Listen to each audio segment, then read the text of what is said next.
Welcome to Menopause Moguls podcast, the Elevation Talk series, with yours truly, Dr. Joyelle. I am Dr. Joyelle, the Menopause Mogul, board certified OBGYN and business coach for Black women 40 and over. And my mission is to educate, embolden, and empower Black women and other women of color in their journey through health and careers. This is a space for Black women and other women of color to share their compelling trials and tribulations in their health and or in their careers and businesses. This is where we recognize the humanity of Black women and show how Black women continue to elevate despite midlife challenges and changes. Hello. Welcome back to another episode of Menopause Moguls Elevation Talks. I am super excited about this episode, my next guest, y'all. Okay, now, as women, we all know we are always looking at our bodies and wondering, like, can I lose that little bit of pudge on the side, that little bit of back fat, and that little, all those rolls and things. So our weight is always a topic for ourselves. It is rooted in so much criticism amongst ourselves, amongst each other. So I just thought it was very important for me to bring on this next special guest for you all and for myself to just learn about how we can just think about our weight and our weight management differently, and obesity differently. So I'm going to introduce you to Dr. Disha Narang. She is a leading endocrinologist, obesity and culinary medicine specialist, and the Director of Obesity Medicine and Endeavor Health System in Chicago.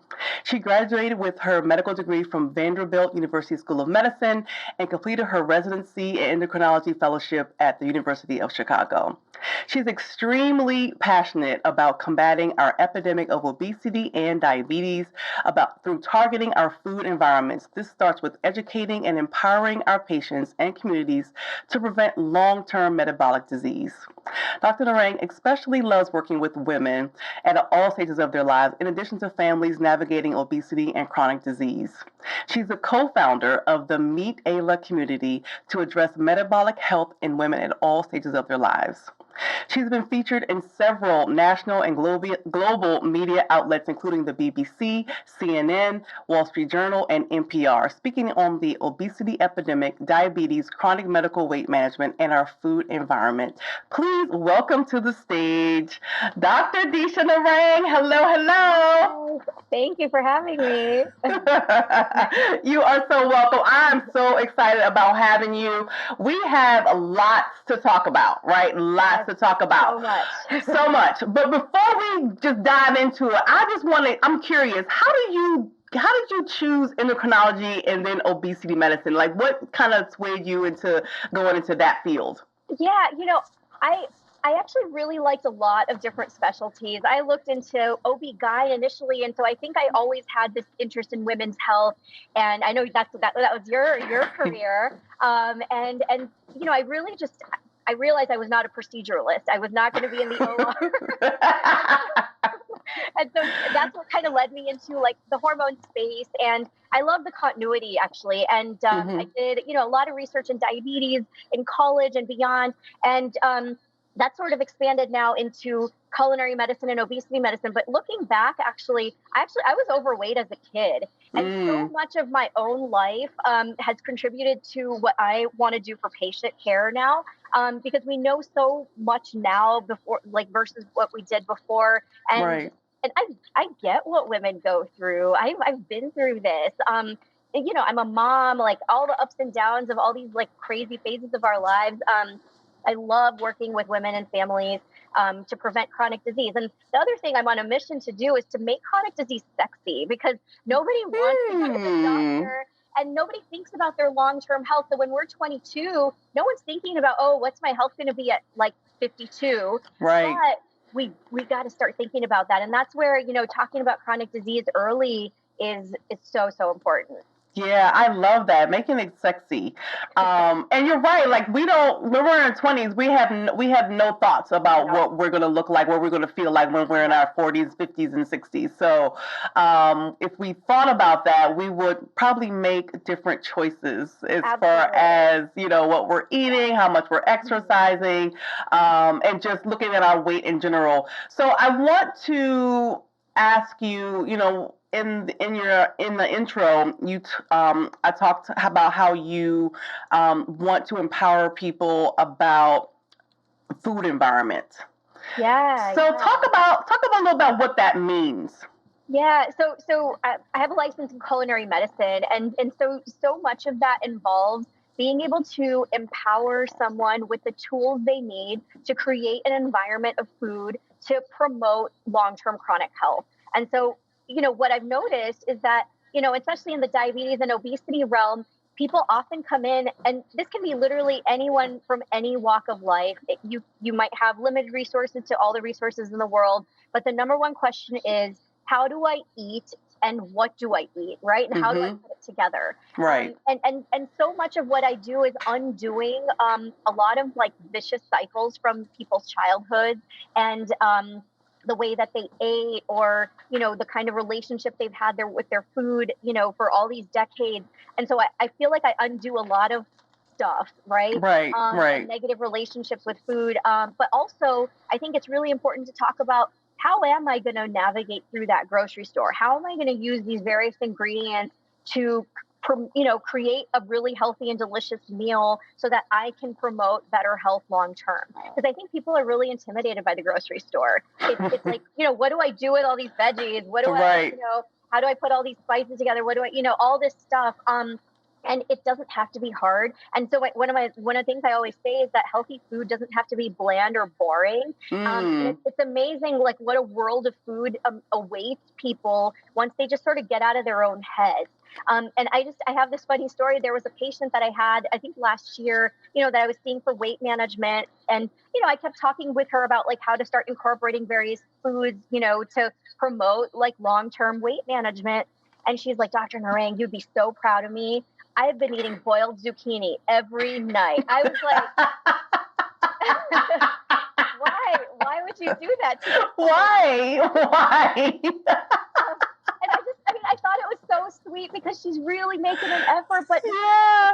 It doesn't have to be nasty boiled zucchini. Like, there's just so much we can do, with the food around us. And obviously it doesn't help that like there's a McDonald's on every corner in this country, right? Yes. And I think that like busy moms, like after baseball practice or cheerleading practice, like you're doing, like you gotta get dinner on the table. And so it's easy to stop by, get something, through some sort of drive-through or takeout and make that dinner. And I get it, on a busy night, like I 100% we're doing it too. I think this is every family, but how do we do it so that most of the time we're very conscientious of the lack of processed food that we're putting into our bodies? And so if we can change that, that can change a whole generation of chronic disease, in my opinion. And our kids are watching, and our families, we can get healthier together. So that's what I mean by kind of curating our food environment. Yeah, I love that. The kids are definitely watching, and they are listening. I was actually listening to a podcast. It's called The Model Health Show. I don't know if you ever heard of it. But they were talking about the toxins on all these processed foods, and the cereals that they promote to our children, and they were naming all the Apple Jacks, the Fruit Loops. What I stopped buying a long time ago, but my daughter was like, well, what cereal can we eat? Like, what can we eat, mommy? Like, I mean, but yeah, I think it's so important as moms, you're a mom, I'm a mom, to have those conversations with our children and just to let them know, when we're not buying those certain things they're seeing on television, on those commercials, Right. why it's a bad thing. Right. And I talk to my kids about long-term health, high blood pressure when you get older, diabetes when you get older. So they'll know, and that registers eventually. So they're still like, well, I still want it. I'm like, yeah, I know, but and like once in a while, totally fine. Like I gotta say, right. I love cinnamon toast crunch. It's my favorite, and so sure, like once in a blue moon, we'll bring it out, whatever. But I think that, understanding like how to navigate like the ingredient list and, like what's processed versus what's not. And, and I think there's always this sort of misinformation that like, oh, you must only eat organic. Well, that's not really true, right? And so every like label now, even on processed food, says organic or plant-based or something. That's true. That right. doesn't always mean that,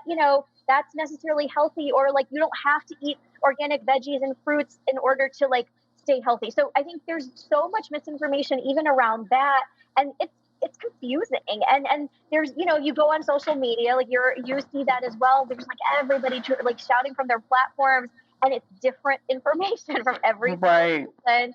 And as a consumer, it's very, very confusing. Yeah, it is. It's confusing and overwhelming. And you're right.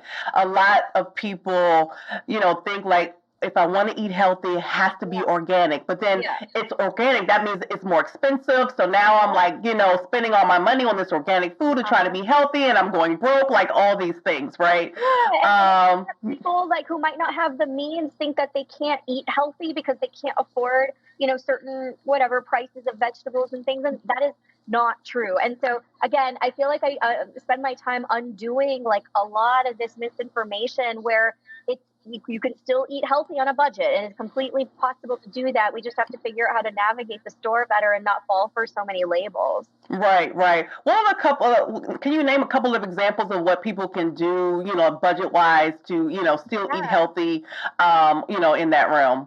Yeah. So first of all, you don't have to keep buying organic, like, go for the non-organic, if that's feasible. The other is, go for frozen veggies. Those are actually, picked at like their perfect ripeness, and, stick them on a pan, do whatever you need to do on them, stick them in a stew, all of that.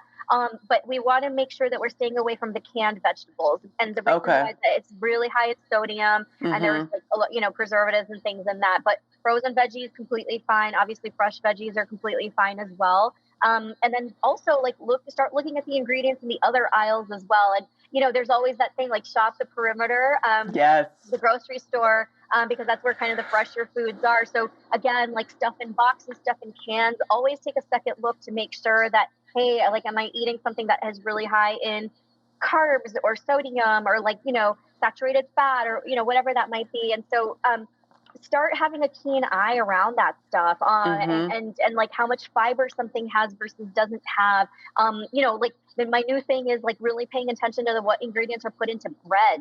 And so it just be like yeast, water, and some sort of flour, right? And like, so when you have like 1,000 different ingredients on that like bread loaf, you might want to, see if you can like get something like fresher, right?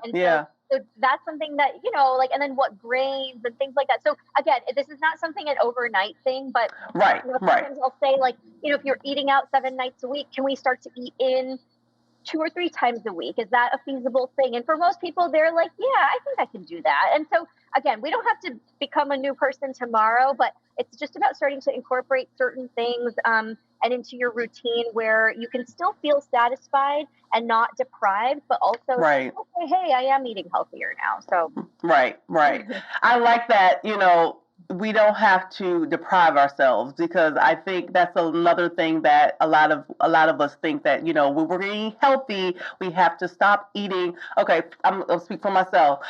I love cheesecake. Yeah. And I'm like, I'm not going to just stop eating it altogether. So it's just moderation, right? And, and balance it out with just eating more veggies and more plants and things like that. But we don't have to like totally eliminate a piece of cake or some ice cream, No, and I think that when we deprive and restrict ourselves, we actually become resentful of like that diet or whatever you're doing. And then the other thing is that we got to stop demonizing carbs. Like everyone's keto diet and everyone's cutting their carbs. Well, it's not, but like quinoa is different from a cupcake, right? Like whole grains or brown rice is different from like, whatever cheeseburger and fries that you ate. So it's very, very different. So not all carbs are created equal. So going carb free isn't necessarily a reasonable ask because we need carbs to survive. And knowing physiology, cell biology, we need carbs, right? Yeah, those are fuel. And so, when someone's feeling terrible and they're cutting their carbs and all of that, it's just it's not necessarily a productive way to go about things. And I always tell people, if you can see yourself eating in whatever particular way in 20 or 25 years, that's the quote unquote diet you should stick to. There's nothing that's going to fix things in 3 months or 6 months, and then you can go back to eating in a certain way. If you can sustain it, and that's the key here with weight management as well, consistency and sustainability. Yes. If that's something that you can see yourself doing in 20 years, yes, you've got a good routine then. Yeah, I love that because, there's like you said, so many fad diets out there. Like, oh, I'm going to try this. Yeah. Oh, I'm going to try this detox smoothie diet and all these things. And it's it's so important. Right, exactly. You really have to choose something that works for you, works for your lifestyle, that's also sustainable. Like you said, 5, 10, 15 years later, that you'll be able to do. So I love that. All right. So I was, kind of perusing your Instagram page, and there was a post that you had said, weight loss isn't just about what you eat and how much you exercise.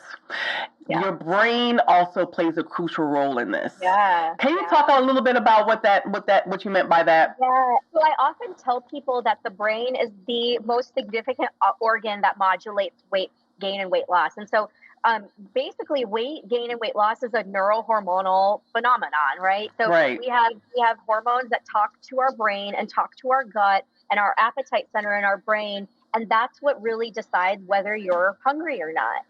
And there's that pleasure center that, it's, by the way, the same pleasure center that lights up when someone does cocaine or, something addictive, Right. And so basically it's an up and down of a hunger and fullness hormone. And there's others as well, but just to keep things simple. Right. But these are what goes up and down based on, how hungry or full you might be.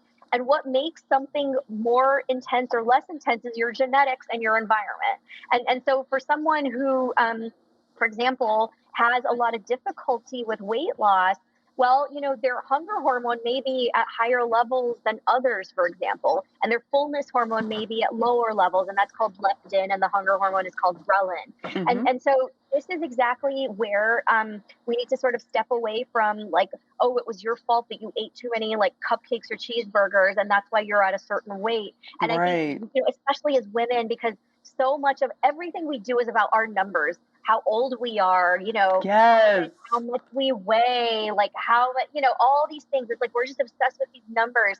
And I could care less about the number on the scale, but more so how are we modulating our physiology? So it really just comes down to physiology. It's not because, again, what you ate or because you didn't exercise one day or something like that. This is how your hormones are functioning in your body. And this is exactly why our current therapeutics, whether it's surgical or medical, this is where our current therapeutics have become super successful, is because they're not necessarily you're not on some sort of temporary weight loss diet or plan. You're on a chronic therapy, along with very mindful lifestyle, whether it's a mindful diet and exercise type of program. But that's when we start to see success. And so the way that our therapeutics work is that they suppress the hunger hormone. And that's what helps us modulate that long-term weight loss. And so I think we really need to get out of our heads that oh my gosh, I ate extra carbs today and all the guilt around that, or, I ate, all this stuff. And I think women do this to themselves more than anybody because I see this every day right now. Right. Too. Yeah. But I think we need to just really get out of our heads and understand, hey, this is physiology and this is likely genetic. And, we have to figure out okay, what can we control? Well, we can't change our genetics. We can't necessarily change our physiology. So what can we control? Okay, we can maybe control our environment, what is around us, what kind of food we're bringing around us, how much we're moving, that sort of thing. And then potentially if therapeutics can come into that and sort of alter the way our hormones talk to our body, whether it's between our gut and our brain, that's when we can see long-term success. Yeah, yeah, most definitely. And that speaks to the statement of obesity is not your fault. No, Right? no, Right. not. It is a disease that, Yeah. like you said, you have to realize what the physiologic processes are happening Mhm, and what your triggers are and what you can do wise mhm, to help manage it. And then, like you said, potentially use therapeutics and things mhm. like that to kind of help you, Yeah. manage that. So, And I think that like a lot of people see the therapeutic option as a failure of lifestyle as well. yeah, And that I think is really important to sort of understand as well because again, it's not one or the other. It's not lifestyle or medication, and it's not a failure of like you trying to, do all the dieting, exercise and all of that and that's why, you had to like go on medication. No. When we right, combine these is when we see long-term success. And so again, like it's most people that I've spoken, who come into my clinic and who I've spoken with, they've tried every single diet in the book, mm-hmm, literally everything under the sun, all the exercise programs, everything.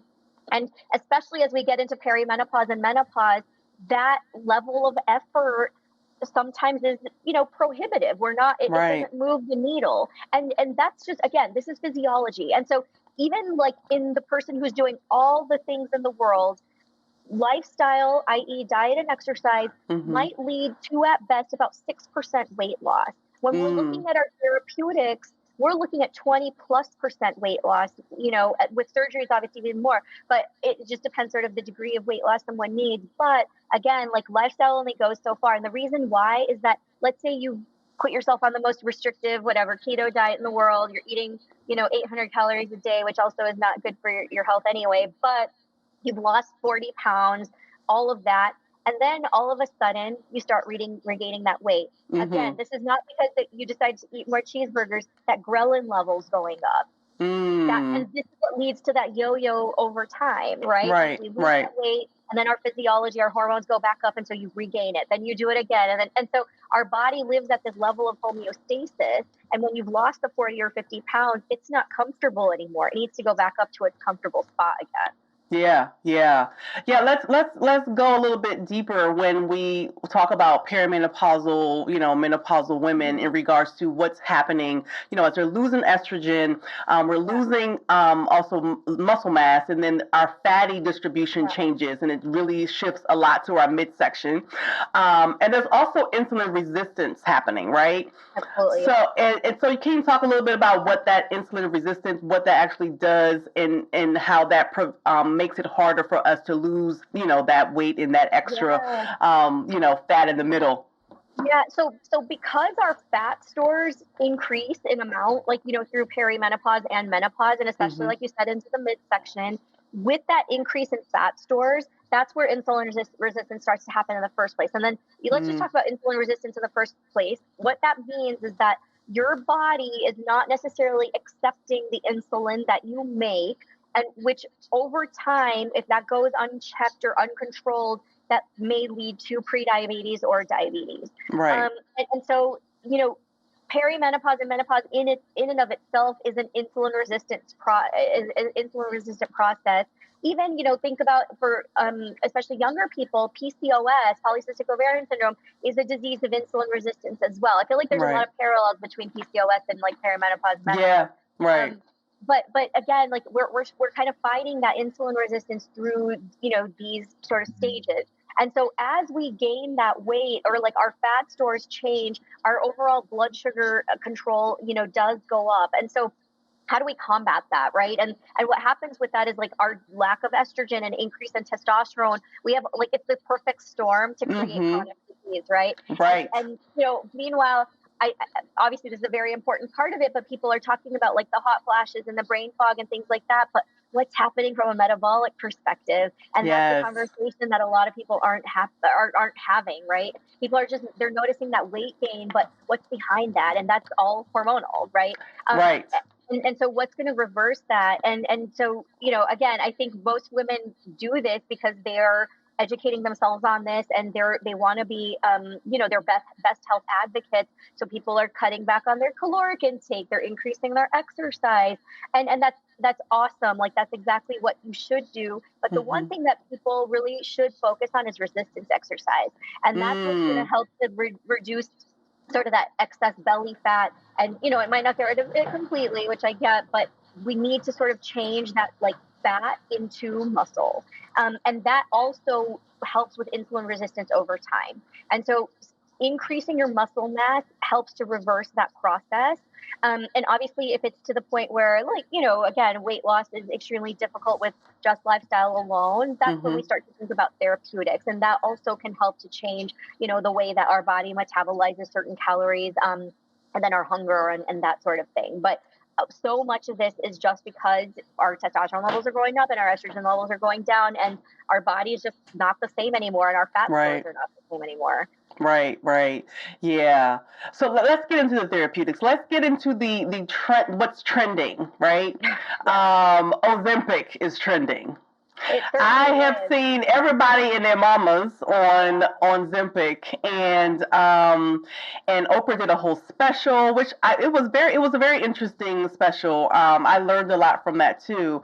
But like I said, there's so many people on it, and I would love for you to first talk about. So there's Ozempic, there's Wegovy, there's a couple of different things, right? So just if you kind of give a little bit of a short description of what these medications are, what they typically are, used for, and then we'll start there, and because I have other questions after that, but let's start there. I know it's like everywhere, right? And so yes, important discussion to have. And so, there are a few medications that are FDA approved for weight management that are in the GLP-1 category. Okay. There are other oral therapeutics that are also approved, by the way, for weight management by the FDA. Those are Contrave, which is bupropion and naltrexone, Symia, which is phentermine and topiramate, and then phentermine on its own. So these are all oral therapeutics that are approved for weight management. Now, in the last 8 to 10 years, the GLP-1 medications have started to become approved for weight management as well. We've been using GLP-1 agonists for almost 20 years. The first one was introduced back in 2005, and that was exenatide, and it was a twice-a-day injection that we use for diabetes management. So since then, our technology has obviously improved significantly to the point that we are now doing weekly injectables. So in our diabetes population, we saw obviously really great blood sugar control, weight loss. We've even seen heart benefits from the GLP-1 medication. And so as they've been approved for weight management, it's people, who may not have diabetes but still have overweight or obesity that are approved to take the medication. Because I know that a lot of people are upset that people are taking it, for vanity purposes and things like that, which is another discussion. But for people who have a BMI above 27 with a weight-related comorbidity like heart disease, sleep apnea, blood pressure, high cholesterol, etc., they're approved to take the medication, or people with a BMI above 30 without any other health, obesity-related or weight-related comorbidities. And so the way that these medications work, so GLP-1 agonists are, there's liraglutide, which is marketed as Saxenda for weight management, Victoza for diabetes. Liraglutide is a daily injection. It is daily injectable. Semaglutide is marketed as Ozempic for diabetes and Wegovy for weight management, another weekly injectable. And then we have the newest one that was approved in October of 2023 called tirzepatide, which is Mounjaro for diabetes and Zepbound for weight management. Now, this one is a GLP-1 and a GIP. It's a glucose insulinotropic polypeptide. It's basically, I call it semaglutide on steroids, if you will. And so it's actually targeting more, it's targeting the fat tissue rather than just the gut and the brain. But basically, the way that these medications work, and these are all of the medications, whether it's the weekly injectable or the daily injectable, they work at the level of our gut and our brain. And so it helps to decrease hunger by suppressing our hunger hormone. Okay. It also slows gastric emptying so that our food empties a little bit slower into our gut, so we feel fuller faster. And then, of course, from the blood sugar perspective, it helps to lower blood sugars, but it's not, it won't lower it to dangerous levels for people who don't have diabetes, which is why it's safe to take for people who don't have diabetes as well. And so because of the alteration of the hormones, the way that our hunger and fullness hormones interact, these have been proven to be highly successful, right? Because, and so oftentimes people who have been struggling with obesity will say that that food noise in their head has turned off.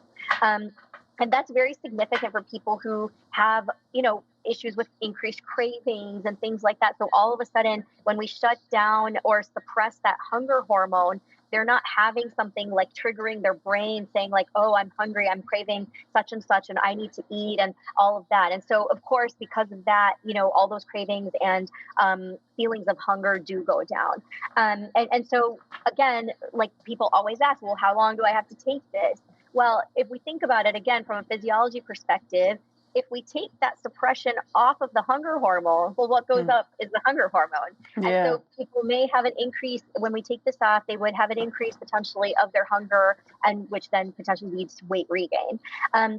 There are studies ongoing right now to understand like, okay, well, if we decrease the dose, will it still keep people stable? And then there's also certain categories of people who might be over responders or under responders. And so some people might not necessarily do so well on the medications. It's also not a one size fits all, right? Some people might not have issues with, ongoing hunger, and because they've already restricted their dietary pattern and they're not necessarily dealing with those excess cravings, well, then the GLP-1s might not be the right medication for them. And so it's really important that we understand that not everybody should be on these medications. You have to make sure that you're, one, the right candidate for it, and then two, you're getting ongoing support for it. Because again, like we see this all the time in the media, like all these terrible side effects and things like that. Well, at the end of the day, it's an elective medication. So if you don't feel good on it, we stop. And for the whole gastroparesis argument that's been in the media, well, people who have gastroparesis shouldn't be on it. And the medication doesn't cause gastroparesis. It temporarily slows down the way that we empty our food. But if we stop the medication, then our stomach starts to empty, appropriately as well. It doesn't cause gastroparesis. In the European studies, the medications have also been deemed not to cause suicidality as well. Those studies are still ongoing in the U.S. But we're looking at these medications from an addiction perspective at this point. Semaglutide, which is Wegovy or Ozempic for diabetes, was also FDA approved in the fall under the SELECT trial. It was approved for benefit for heart disease. So we showed over a 20% decrease in major coronary events in people who had obesity and a history of heart disease. So we're not just seeing, again, like diabetes improvement and weight improvement. We're seeing heart disease improvement. And for the other agents like tirzepatide, those trials are ongoing, but my assumption is that we will probably see that as well, because I think this is a class effect. And so overall, we've actually seen a great benefit. Now, the other part of it is the vanity portion of it. Now, I don't think that this is necessarily something that someone should be on to lose 5 to 10 pounds, before such and such daughter's wedding or like or whatever. Because again, you lose that weight, you stop the medication, you're going to regain it immediately. This is for chronic treatment of the disease called obesity. And that's what has to change, right? Like, it's not like, oh, okay, I'm just going to take this to reset my body. I hear this all the time. I'm just going to take this to reset, I'll lose the weight and I'll be good. Well, I don't think you will. You know what I mean? So you have to account for the fact that, like, yes, my ghrelin hormone's going to go back up the second I stop the medication. So am I a good candidate for this or not? Yeah, I think that's a good point. That's what I've seen too. Like, people are taking it just, to lose, a few pounds before an event, or just to get them over the hump for whatever that reason is. And like you said, I think it's important for people to know that they need support, need to be supported along this journey, need to be guided as they're taking this medication. And, one of my questions was, do we have to stay on the medication basically forever? Is that what you're saying? Is that right now? Yeah. And, the way that I would recommend thinking about this is that we don't necessarily bat an eye to taking like a statin medication long term for cholesterol, or we don't bat an eye to taking long-term blood pressure medication. Well, this is the same thing, right? Gotcha. But if you treat the weight, then we're actually preventing diabetes and heart disease risk and high blood pressure and cholesterol. So it's a bit of a trade-off, but I would say that like staying on this versus like all these other medications for all these other conditions, right. We got to figure out. But again, the reason why I think people think twice about it is because obesity is so stigmatized, right? Because it's still seen as a disease of vanity and a disease that was someone's fault rather than physiology. Nobody will blame someone being like, oh, well, she has high cholesterol because she like, because that's considered a chronic disease, right? Right. Literally no different. It's just that we can see it on the outside, so people decide that it's okay to comment on it. Gotcha. Yeah, that makes sense. That makes sense. So who would you say should not, visit Ozempic or Wegovy as an option? Like who would be contraindicated in? Yeah. So first off, again, like if you have type 2 diabetes, then something like Ozempic or tirzepatide might be appropriate for you. But if you don't have type 2 diabetes and you're looking for Ozempic, your insurance will not cover it. So that's just insurance policy now. If you don't have type 2 diabetes, you're not going to get the medication. For those who have obesity without type 2 diabetes who may be eligible for the medication, couple things. We want to make sure that you don't have a history of pancreatitis. If you do, then I would think twice about starting someone on that because that could recreate pancreatitis. And, you don't want someone in the hospital for that. If you have a history of gastroparesis, I would say that you're not a great candidate. If you, the other is affordability. Right? These are I heard it was expensive. Yeah, super expensive. I mean, Wegovy, without the, I think even with the coupon, is over $1,000, $1,300 a month. And tirzepatide, even with the coupon, without insurance coverage, is over $500 a month. And so, again, these are not necessarily that widely available yet. The other is national shortages. These are in such high demand right now that we can't even find these medications for our patients right now. So it's a bit of a, it's just Hunger Games right now, right? Yeah. Trying to figure out where we can get the medication for our patients. Then the other is that, again, there's such desperation for weight loss that people are going towards compounded substances. And that's something we've got to be really careful about, right? Because, and I always tell patients who come in, having used the compounded substances, I have no idea what you're pumping into your body right now. We have no FDA approval. We don't know. There's no safety or efficacy data on compounded substances. And quite frankly, a lot of the med spas and things like that are marketing this stuff, like they're adding other things into it as well. Yeah. A special cocktail with goodness knows what. So I would be very careful about going towards a compounded substance. I get it. People want to be able to get that weight off. And I think there is so much desperation to do that, especially when you've tried everything. I 100% understand that because, again, I see this every single day in my patients. But we want to make sure that we're doing it in a safe way and that you're getting this prescription from somebody who knows what they're doing. The other thing I see is that, obviously, again, the demand for these medications is so high. So they'll get the prescription from some doctor and start it. But then who's going to be counseling you for the long-term management when life gets stressful and, you're not able to stick to that regular, dietary pattern or exercise pattern? People can still gain weight on the medication. And that was going to be my next question, because if even if you're going to decide to take these medications, you still have to change your lifestyle in regards to what you're eating, what you're exercising. Okay. These medications are the cherry on top to all your efforts. Like you're doing 98% of the job, the medication might be doing 2% of the job. So at the end of the day, this is just a resource. And I like patients, like let's say like 5 years later that have gone through this journey, they're different people now than they were 5 years ago. The way they live is completely different. Yes, they might have this resource that is helping them along the way, but 98% of the job is being done by what they're doing day to day. Yeah. Yeah, yeah, that's a very good point. Because like you said, I think some people may think, if they're taking Ozempic, they can still just eat whatever and not really No, do a whole doesn't lot. work that So way. I just Mm-mm. just wanted to clarify that for the Yeah. people in the back, just in case they. Okay, Yeah. that makes sense. That makes sense. Okay, so when you are, speaking, let's talk a little bit about like you said, what we're eating, what we're exercising. If we decided to take, Wegovy or Ozempic, also just the mindset we have to have when we are moving forward in this weight loss journey. Can you talk a little bit about what that should look like for someone who wants Yeah, to lose weight, manage their weight, and keep it off as they're moving forward and prevent right. chronic diseases like diabetes, Exactly. heart disease, and things like that? Yeah. So mindset number one is decreasing the negative self-talk. And Hmm. again, we do this so much to ourselves as women and say, oh gosh, I'm like the worst at this, or I Yeah. am like, I cheat all the time, or think we need to stop that kind of language. Because I always tell my patients, like, you wouldn't talk to your friend that way. Why would you talk to Right. yourself that way? So I think that has to change, because I think we're such terrible critics of ourselves, and that is actually really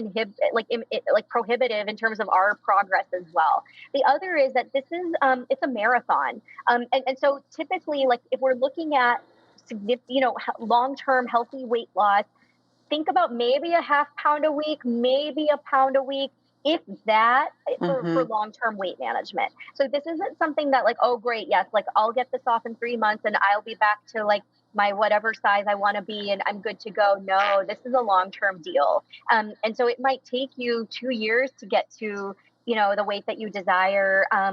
And that's with all the day-to-day efforts that you're putting in. So I think that, again, I think that all the like social media and marketing and everything, I think it oversells in terms of, how significant that weight loss can be. And so again, this is a marathon, not a sprint. The other is that people, it's normal to plateau as well. And so after a Okay. while, like this is again physiology. So, after a certain time, like let's say you lose a certain amount of weight, you may just stay there, and that's normal. And so these medications are also helpful for weight maintenance as well. And so again, like when we stop, we may just regain some of the weight, we may regain all of it. That's to be seen, obviously, but Hmm. again, weight maintenance is completely appropriate, and then plateau is a normal phenomenon as well. So you don't want to be like continuing to lose, because that's not necessarily healthy either. So what really helps to decrease actual fat mass is going to be resistance exercise. So when we do Right. lose a significant amount of weight, we want to make sure that we're really, really focusing on resistance exercise, because as we lose that fat mass, we want to increase the lean body mass. Right, right. Yep, great points. And I talk a lot about when in my coaching program, mindset is means a lot, means everything, to be honest. Mhm. When they are, approaching menopause, dealing with that, menopause middle and things like that. Yeah. So the way, like I said, the way we talk to ourselves makes such a big difference. The way we look at exercise and think about Yeah. exercise is not just about weight loss. It's about your exercise for your brain health, for your heart Right. health. It's not just for, Mental health. losing weight, Yeah. mental health. Exactly, exactly. And the biggest, just throw away the scale. Like the scale Yeah. means nothing. Oh my gosh. It stresses you out more. You're at your weight every single day, but like if you decide to eat a salty meal yesterday, your weight is going to be higher the next day, and so Yeah. it's not productive. And so I always say, like, I don't care about the number on the scale. I care about your long-term health. So if we're decreasing your cholesterol, your blood pressure, Mhm. improving your sleep apnea, whatever that might be, this is success, right? And are you Yeah. feeling good? Yes, you're feeling good. Okay, we're good. So Right. Yeah. that's kind of what we want to make sure that we're focusing on, because if your goal, okay, I have to get to 130, or whatever that number might be for you, it might not be necessarily the best way to use our energy. Right, right. Yep. I love that. I love that. Unfortunately, our time is like getting to the end. It's like so much There's that so much to talk about. so much to talk about still, but we're gonna try to wrap this up. But I wanted to ask you, tell us a little bit about your Meet Ayla community and what So that's about and how people can work with you and find you and all that good stuff. thank you. So it's Meet Isla, and the Oh, reason Meet why Ayla. Sorry. Okay. it's me Isla is my daughter, and the reason Oh. why we said that is because my health is my daughter's future health. And so when we take care of ourselves and focus on our long-term well-being, our whole family, our kids benefit as a result as well. And so that's the reason behind the name. And so we wanted to make sure that we are talking about this long-term chronic disease. And again, it's not sexy. It's not sexy at all. But we want to make sure that that women are know that they can be understood, because I think women are being failed by the healthcare system. They feel, I feel like they often fall through the cracks. And every 5 to 10 years, our bodies are doing something crazy, right? Like either we're prepartum or postpartum or perimenopause, but like every 10 years, something crazy is going on in there. And what happens is an increase in risk in cardiovascular disease. And so we want to make sure that we put women in charge of their own health and make them as much of advocates as they can in a very, very challenging healthcare system. And so we've created a coaching system and a lecture series for women in. Right now, we're focusing mostly on perimenopause and menopause. We hope to expand to all these other phases of life, like prepartum and postpartum as well. But we want to make sure that women are able to access evidence-based information rather than picking up, a lot of misinformation on social media. And so that's exactly what we're doing. And so we have an Instagram handle, Meet Isla Community. We have a Substack as well. If you go to the Instagram, you can sign up for all of that. And again, it's me and my partner, Dr. Patel, who are, trying to help other women. And so it's just the two of us, and we're very small and early, but we do want to become, because I'm sure, as you know, as an OB-GYN, you don't have time to talk about this stuff with your patients. Right. Yep. Right. Yep. And so you want to be an adjunct to your doctor's office so that you can focus on your medication management and all those other things with your doctor, but that long-term lifestyle and focus on how to navigate the challenges of all these like various phases of our life. We want to make sure that we're being supportive of that. Yeah, love that. Love that. And it's so necessary. You're right. Like, going to a doctor's office for just a regular visit, it's not a whole lot of time to talk about the lifestyle changes and, kind of help support. 15 minutes with your doctor. Yes, exactly. That's not a lot of time at all. So I love that. So thank you for creating that community. That's awesome. So I will put that information in the show notes so people can find you and reach out to you. So the rapid fire questions, let's start with that. So number 1, what brings you joy? Oh, a couple things bring me joy. Self-care brings me joy, and cooking brings me joy. And so I love being able to sit and cook something fun and feed my friends and family, but also having my own time is highly joyful to me. Yes. Being a mommy, that alone time, yes. Totally feel you on that one. Oh man, I need my quiet. No, I know. Yeah, we need our time, girl. We need our time. All right. Number 2, what's one piece of advice that you would tell a woman who is struggling with her weight as she's entering the menopausal transition? You're not alone, and don't feel like you are alone. I think it's such an isolating experience, and we get down on ourselves so much through this, and you are absolutely not alone. And please seek help. And this is exactly why we created Meet Isla, because I think people feel so isolated and alienated in these experiences, but we can actually help, and there's ways to do it. And despite all your efforts, if you feel like you're not getting anywhere, please reach out. This is, you should not have to do this alone. Yeah, that's awesome. Yes. Okay, so the last one, complete this sentence. I am blank years old and my superpower is? I am 39 years old and my superpower... Almost 40. My superpower is, and this is something I'm actually proud of, is not giving any Fs anymore. Is like, I love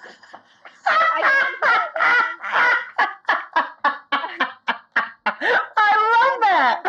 Yes, this is my superpower. Maintaining my peace. Yes, maintaining your peace. I absolutely love that. Oh my gosh.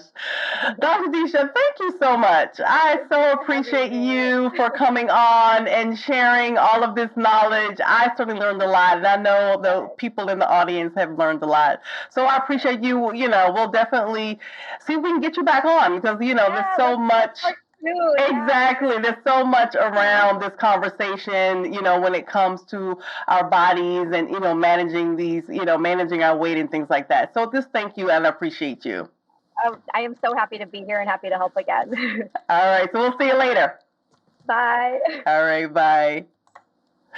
Oh my gosh, wasn't that a treat? She is so amazing. And I just appreciate her just dropping all of those gems when it comes to how we think about our weight, how we think about weight loss and our weight management, and all the options that are out there, and really for us to know that there is support out there, that we can seek out this report and these resources to guide us through this journey. Because I know many of us, including myself, our weight is a very big topic in our heads, right? When we're putting on clothes and things like that. So it's just so important for us to develop these lifestyle changes and get this support that we need to, get on a path where we are being healthy and well and preventing chronic diseases like diabetes and heart disease like that. And also for our future generations, like Dr. Disha said. So I just love that. So thank you for tuning in.